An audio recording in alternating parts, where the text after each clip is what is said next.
Hello, Facebook. I'm Angel Ellers, one of the environmental educators at the Greenbelt on Staten Island with New York City Parks.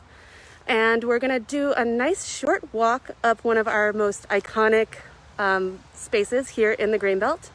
We're just going to wait a few moments here and allow people some time to join while I kind of give you an idea of where we are. So I'm going to pan around and show you my surrounding landscape.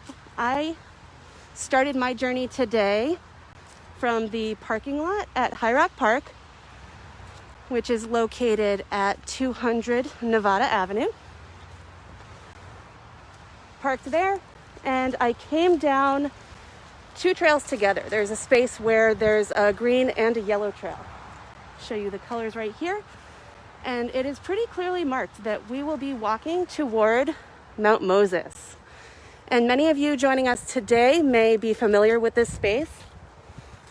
Some may not be so familiar, so we're hoping that we'll be able to bring you along this journey that will be enjoyable for the seasoned and new hikers and new visitors to the Greenbelt.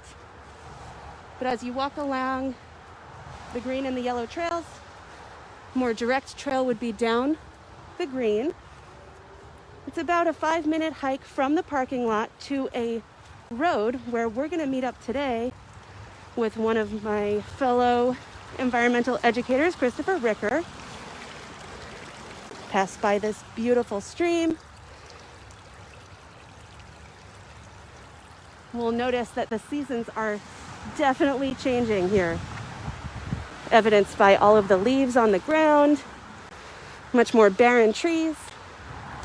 And I hear the road, I see the cars, and here is Christopher Ricker. Hi, Chris. Hi, everyone. How's it going? Hope Pretty you're awesome. Enjoying your morning. So, for those of you who don't know me, my name is Christopher Ricker, New York City Parks environmental educator. And as Angel mentioned, we are here on the Yellow Trail, heading towards Moses Mountain. And with 2,800 acres of land and 35 miles of trail, ultimately we're going to come across a road. Luckily for us, there are road crossings provided by the Department of Transportation, but even with that, there's two blind corners on Manor Road. So we're going to look both ways, make sure there's no cars coming around the corner. But there are. There are. And you can see there's a lot of vehicles. So if this nice person is yielding to us. Thank you. Which if you're a driver on Staten Island and you're coming down Manor and you see people at the crosswalk, it's really courteous to yield. Thank you. Awesome. That's always good to see. That makes me happy. And so what we see here, once we cross the road and we're in a little bit more of a safe zone, we see the official sign for Moses Mountain. So we're in the right place. And as we walk away, the traffic sound will hopefully die down a little bit. But truthfully, we're not going to get too far away from the traffic. We're just going to climb up away from it on our walk today. And we can see how the landscape changes a little bit. We have some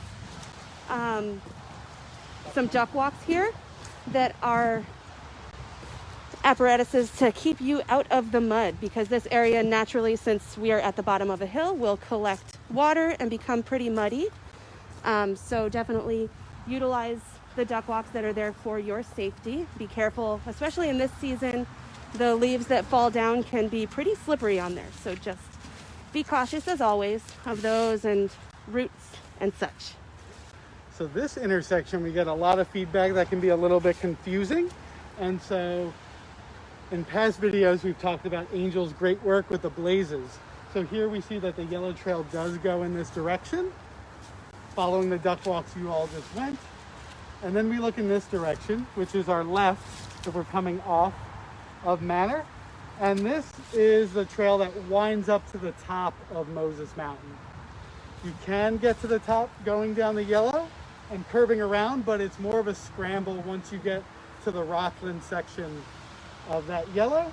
where if you want a nice, easy trail accessible to most people, I would follow this winding road up.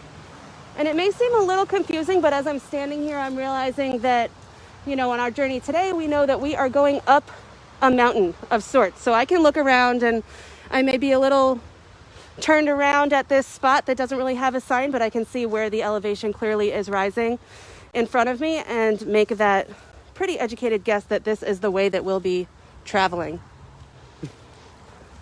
So Chris, is this a natural feature on our landscape here? That's a great question, Angel. So Moses Mountain is not a naturally occurring mountain.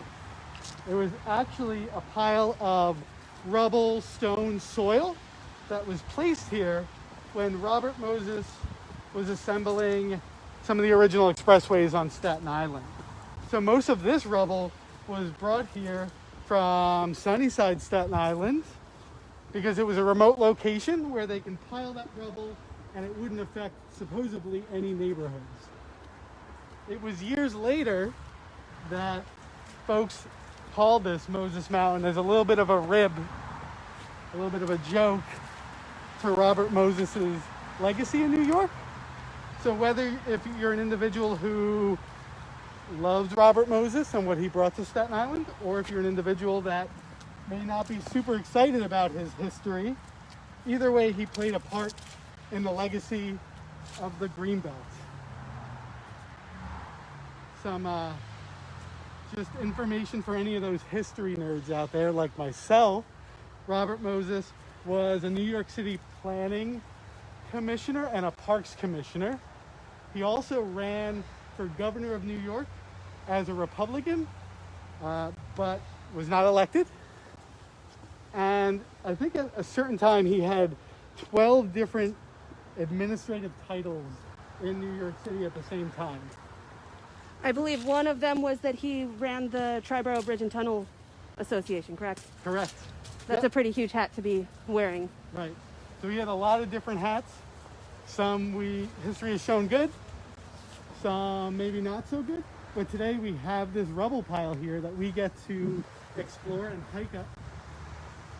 And if you look real close, you can see quite a few of the large cut boulders along the side of the mountain.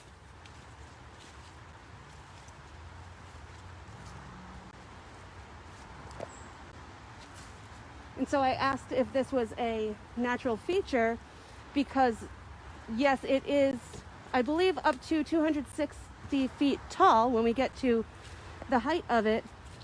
We actually do have the largest or the highest peak on the eastern seaboard south of Maine on Staten Island, and it is a natural feature, and that is Toad Hill. And Toad Hill measures up to, I believe, 410 feet above sea level.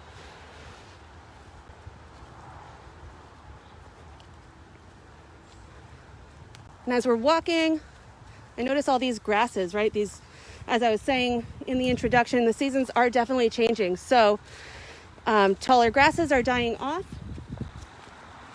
and they will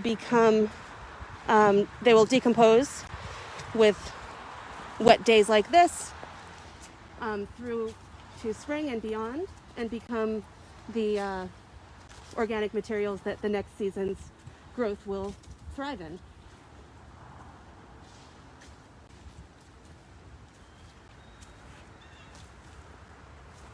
Even with the fall colors changing and then some oranges and some reds, there's still some lush greens here as well, which makes me happy and smile because the sun's not out, but it's still bright and lovely. It is bright, and it seems like to me on moist days like this that the colors really pop a lot more. And yes, the weight and the speed and direction of the rain and the wind are helping to bring the leaves down and usher us into winter pretty well. We're still blessed with that really vibrant glow on all of the colors. That yellow of the maple really was beautiful with the green. We also see some yellow leaves and red leaves on this little sweet gum here. We also have quite a few climbing vines, bittersweets, and honeysuckles.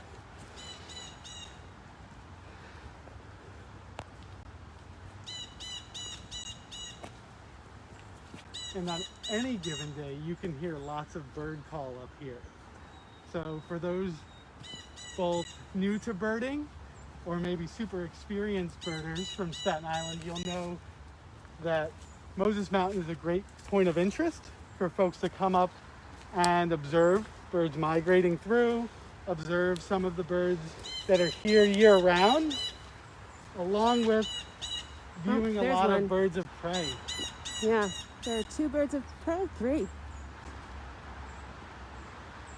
And perhaps that blue jay is making all that noise to let us know or let his friends know about the 3 soaring turkey vultures that just came over. So thank you, blue jay, for alerting us to their presence. Or maybe they're alerting their friends to our presence. There's a little bobbing woodpecker. I can't tell what kind because I just see the silhouette. I'm not sure if we're gonna pick that up. No, but it's right out there moving along. Mm-hmm.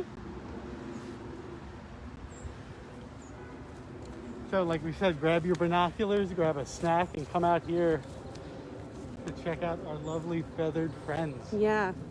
And this here, you'll see to your left as you're climbing up the mountain, that there is a path here. And this is the path that connects to what Chris had referenced earlier. One of the other access points to Moses' Mountain, which comes up a pretty steep scrabble. It is not an official trail, but it is something that people certainly use if they're feeling adventurous, but it's something that would require quite a bit of care and safe movements. So always, when you're coming up a mountain or even walking on a trail that doesn't seem like it would have too many hazards, be really careful. There might be some unforeseen things. Oh, I see a chipmunk right beyond these honeysuckles. Nice.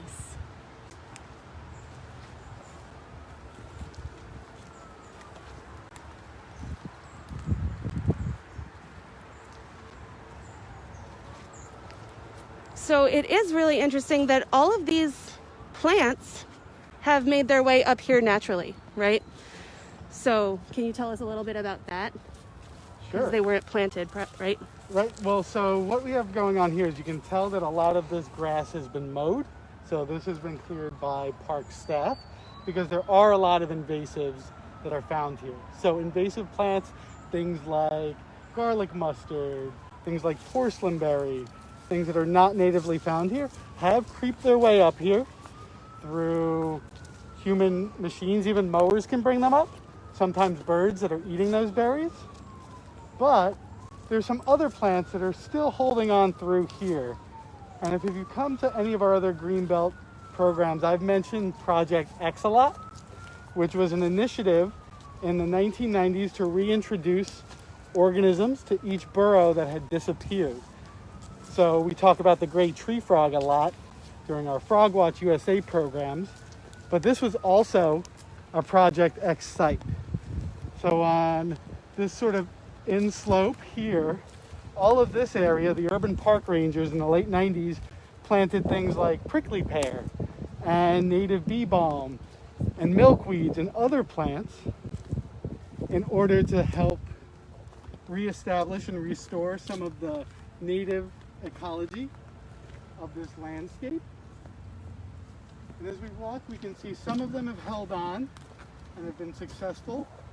In the spring and summer months, we do occasionally see a little prickly pear cactus popping up. But because of changes in the environment like invasives, they are struggling. But it's our job as stewards of the land to continue to work and strive towards restoring natural balances, equilibriums in our parks.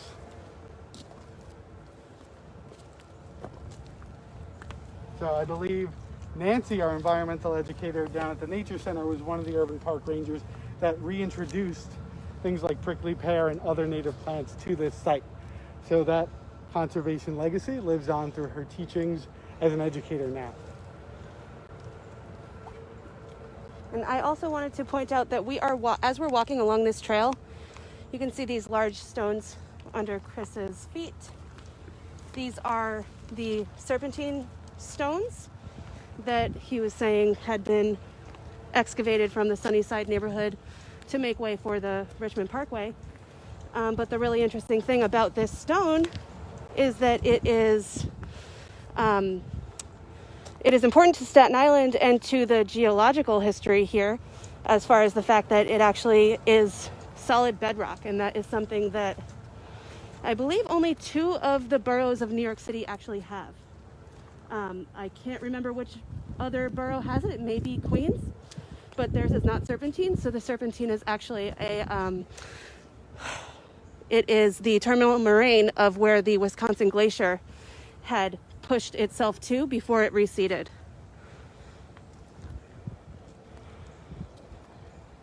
And as I was reading earlier about Toad Hill and the fact that it also is composed of serpentine, that since serpentine contains a high concentration of magnesium, it actually makes it difficult for plants to grow.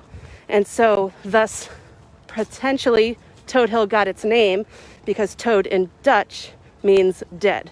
So it was referencing the lack of plants that were able to naturally grow up on top of those stones.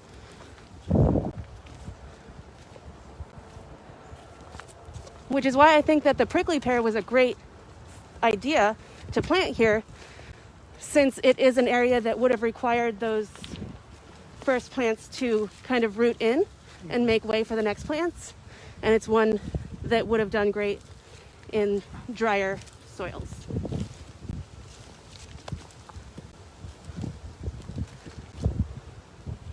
So we are just about reaching the apex of this mountain. And there's a really nice breeze today. So it feels really comfortable to be out here.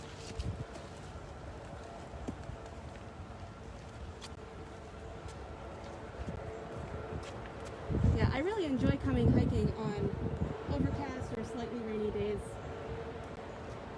The temperature is great, but also I tend to run into fewer people, which helps me experience these spaces in the way that I would like to. But some people love to come out on a nice sunny day, see lots of happy people enjoying the park.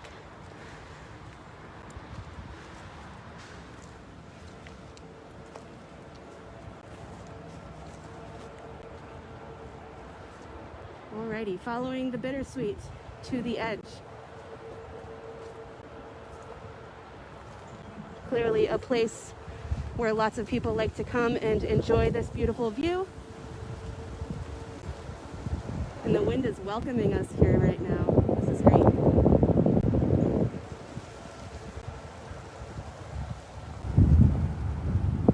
So I do want to mention this view has changed over time. When I was a little kid, 9, 10 years old, coming up here, there was a lot more of a entire view around the top of here. Where today you can see there's a lot of taller brush, trees.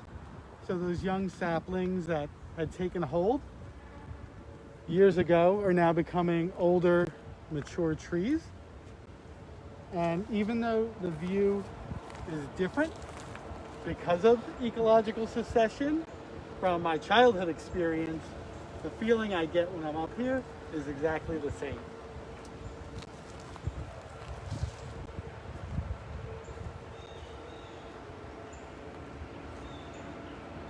And if we look far off in the distance, I can see some of those turkey vultures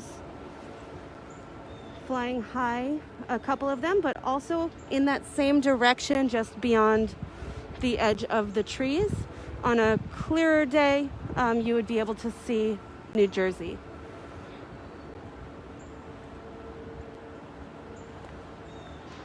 And even up here on the top of Moses' Mountain, we can hear some of the sounds of life down below on Staten Island.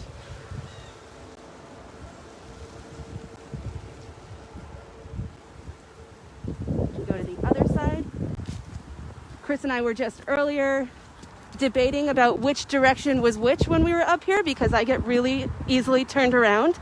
And especially since the social trail that brings you up to the top of this mountain is a spiral up to the top, it's pretty easy to kind of forget which road is Manor and which road is Rockland from up here, which is a nice feeling. But there are a few large buildings that are visible from up here, one of which being the old Children's Hospital at Seaview. Perhaps on another day we will do a little hike and some history of that, because that area is also very important to the history of Staten Island and the Greenbelt especially.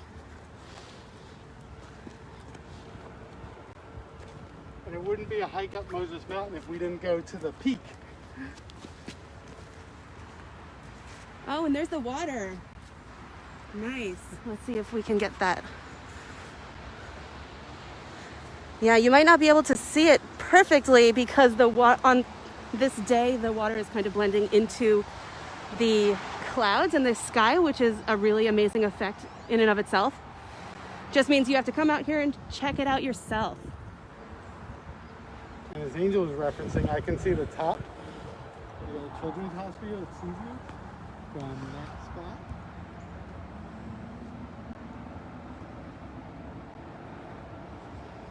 Yeah. All right. What a beautiful day to come out here.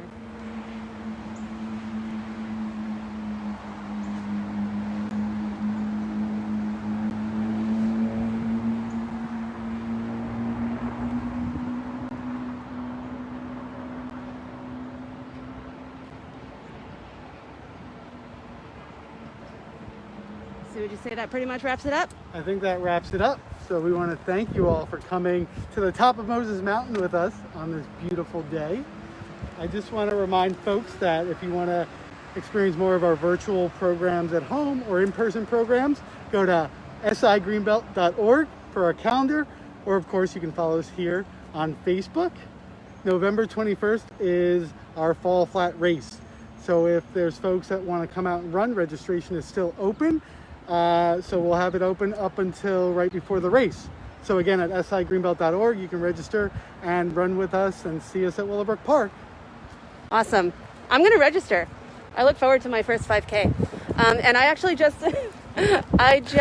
felt my first raindrop. So I think that's a perfect segue for us to start hiking back to the office. So again, thank you for joining us today. Enjoy this weather, enjoy the end of autumn, and stay safe and healthy, everyone. See you later.